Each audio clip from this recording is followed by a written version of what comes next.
In today's video, we're going to be going over yet another Last of Us Part 2 update. Yesterday, we talked about how the game is probably going to get a new trailer soon, as well as its release date. Well, now another new rumor is circulating that a new state of play is planned for this week, and it'll be focused on The Last of Us Part 2, probably a couple of other stuff, given that these state of plays are usually 10 to 20 minutes long. To focus it entirely on Last of Us Part 2 would be a little bit of a stretch, but we'll talk that. Also, Blood and Truth is a brand new PlayStation VR title that is dropping today, and the reviews have been posted, and it is getting very favorable reviews, so we'll go over that, as well as the post-launch content for the game being detailed, and there's going to be a lot of stuff coming to the game in the near future. Season 3 of Attack on Titan is airing right now, and Attack on Titan 2, the video game, is getting a major expansion in the final battle. I want to take a look at the details of that, because that is going to be a sizable extension to the game, and we'll talk all about that. And lastly, Sea of Solitude is a brand new PS4 title, and it'll be dropping in July. You guys might not be all too aware of that, but it's an exciting title coming from Electronic Arts, so we'll go over that at the end of this video. First up, a new rumor is pointing towards a new state of play being planned for this week, which is very exciting. If the last state of play wasn't as good as it was, I probably wouldn't be all too excited, considering the first state of play was a rather big disappointment, but the second one was an absolute home run with new gameplay of Medieval, the Final Fantasy VII Remake trailer, all that good stuff, and now they've kind of won me over on getting excited for the next state of play, and even more so, it's because that this next state of play is set to focus on The Last of Us Part 2.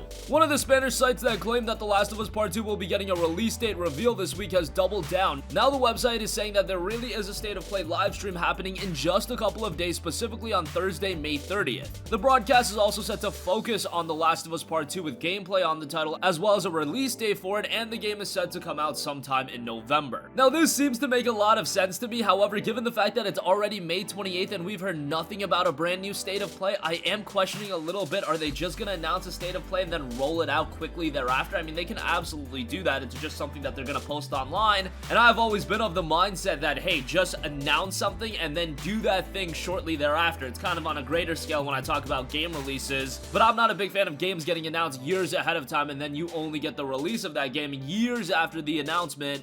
I'd much prefer, hey, do the initial announcement, let it gain some traction. In the social media world that we live in today, it's gonna spread like wildfire, especially if the rumor is that The Last of Us Part 2 is gonna have gameplay and a release date reveal, which so many PlayStation gamers have been waiting on. It's gonna spread like wildfire really quickly, and considering, at the end of the day, state of play is really just a promotional tool. You don't need to hype up a promotional tool that much. You don't have to be like, alright, a week from today, there's a state of play coming. You really don't need to do that. You can announce it the day before and then do it the day after, and if people want to watch it live, they can, and if they don't, the news is going to travel like wildfire anyway, so all of that is perfectly fine. That's the main point of skepticism that I am seeing with some people being like, hey, Thursday, May 30th is just a couple days away.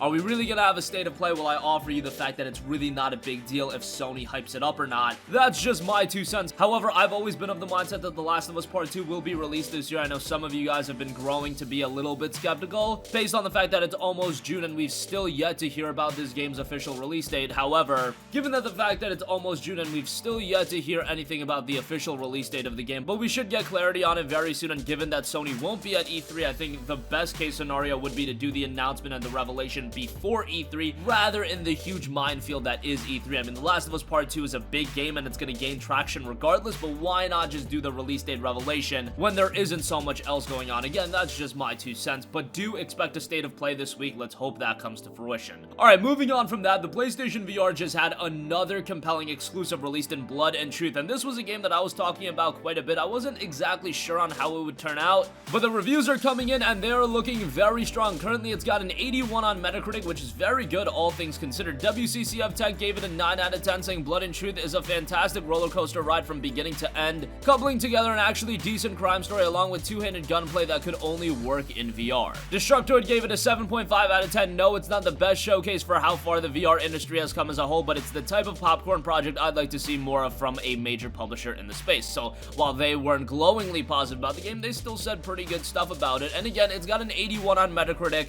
I do note that the lowest review score is kind of crazy. It's a lot of reviews, a 7, 7.5, you see a lot of 8s, even a couple 9s in there as well, and then the lowest review is a 2.9, saying Blood and Truth's story is about as gripping as trying to hold onto a bowling ball with greased up hands, and its gameplay doesn't do much to make up for that. Add in a bunch of glitches and goofy moments, and you're left with one disappointing VR experience. That's the lone review that was really, really negative, and that was from Video Chums. The rest of the reviews are incredibly positive, so an 81 on Metacritic right now. If that 29 wasn't in there, I imagine that the game would be received even better with its Metascore, but still an 81 is very positive. That's a higher score than Days Gone, and Days Gone was relatively well received, so there you have it there. Of course, this is a VR exclusive title, $39.99, so not a high price point, but it's only going to be for those of you guys that have PlayStation VR. Also, the post-launch content for the game has been detailed. London Studio lists out 20 tricks to try in its new blockbuster and reveals their post-launch plans, including hard mode and New Game Plus in a PlayStation blog post. They noted, we're also happy to confirm today that we will be supporting the game with free DLC post-launch, such as online leaderboards, new time attack and score challenges, New Game Plus, and an additional hard mode for those of you who want to up the ante. So to get your hands on Blood and Truth available starting today and test your hand at the 20 tricks, we hope you enjoy the game and be the action hero. That's how they closed out their PlayStation blog post. Again, this is a game that I don't know how well it's going to be doing from a commercial standpoint. I imagine if you have PlayStation VR, it's a game that you'll pick up right away,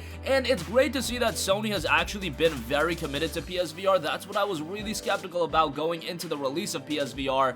We've seen Sony with things like the PlayStation Camera, PlayStation Move, PlayStation Vita. They get really high on an item from the get-go, and they'll support it a great deal for the first year, maybe the first 18 months, but then it'll really taper off. We really saw that with the PlayStation Vita. However, in the case of PlayStation VR, it looks like they're going to stay committed to it, because how long has it been? Nearly 3 years at this point, and they're still putting out compelling games. You've got more games on the horizon. Are they as good as, you know, the mainline PlayStation 4 exclusives? Probably not, but they're compelling and interesting experiences in their own right, and I'm definitely happy about that. Alright, moving on from that, Attack on Titan 2 was one of the better anime games in recent memory, and now we have a major expansion to the game in Attack on Titan 2 Final Battle. And here's the description of what the expansion is going to entail, because it's a lot. Attack on Titan 2 Final Battle includes the anime Season 3 Part 1 and 2 in the new character episode mode. Bear in mind that this might be some spoilers, so if you guys have yet to watch it or you're unfamiliar with AOT's story, maybe skip through this, but moving on. As the Scout Regiment's fight against the Titan rages on and the team gets closer to learning more about the mysteries of their colossal foes, there is a new revelation. Titans are not their only enemies. The anti-personal control squad, led by the notorious Kenny Ackerman, is set on capturing Eren and Astoria no matter the cost. The Scout Regiment sets out to save their teammates, but they quickly learn that they cannot trust anyone within the walls they call home.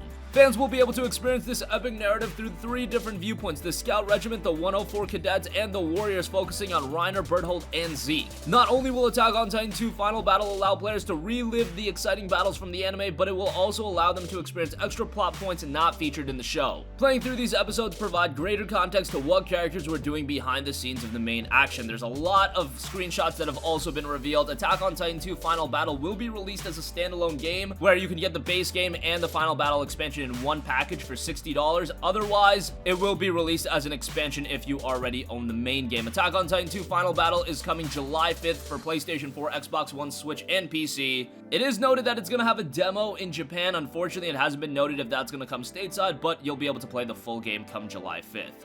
And lastly, Sea of Solitude is a brand new game coming from publisher EA, everybody's favorite publisher, but this is definitely not your typical EA style game. Sea of Solitude is said to be an emotional experience that takes players on a personal journey to overcome a young woman's inner loneliness. Players must help Kay see below the surface and beyond, guiding her through a flooded city landscape in a deeply touching tale of darkness and light. Waters rise and fall to reflect her own state of mind. Kay will meet fantastical creatures and monsters, learn their stories, and solve challenges to rid the world of tainted monsters. Sea of Solitude centers around the essence of loneliness and tugs on the heartstrings of its players by mirroring their own reality. It was noted that it's by far the most artistic and personal project I've ever created, written during a very emotional time in my life. That was coming from Cornelia Geppert, CEO of Jomei Games. The game's got a striking visual style, and it's an intimate adventure across a beautiful and evolving world where nothing is as quaint as it seems. Kay's journey unfolds around dynamic environments as atmospheric in-game weather help visualize the character's emotions. Again, Sea of Solitude, a very artistic game, looks very compelling, especially as an EA release, and it will be dropping at $19.99, so a pretty good price point, and it will be coming July 5th, actually the same day as Attack on Titan 2 Final Battle. So now you're seeing the summer months kind of come together in terms of game releases. You're not seeing a lot of heavy hitters, but a couple of exciting titles. I'm interested in Sea of Solitude, and as a big Attack on Titan fan, Final Battle is something I'll definitely be looking at as well.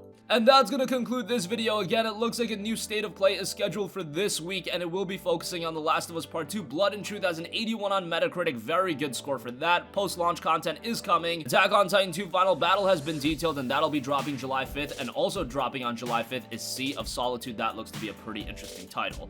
That's gonna conclude this video. Sound off with all of your thoughts in the comment section down below. Thank you for watching, and goodbye. Hey guys, we hope you enjoyed the video, and if you did, make sure to hit the subscribe button, and if you're already subscribed, do us a favor and hit the bell icon. This way you'll be notified whenever we post a new video. That's the best way to keep up with all of our uploads, and we usually try to upload 2 videos a day. And with the bell icon hit, you'll be notified whenever we do upload a video. As always, thanks for watching.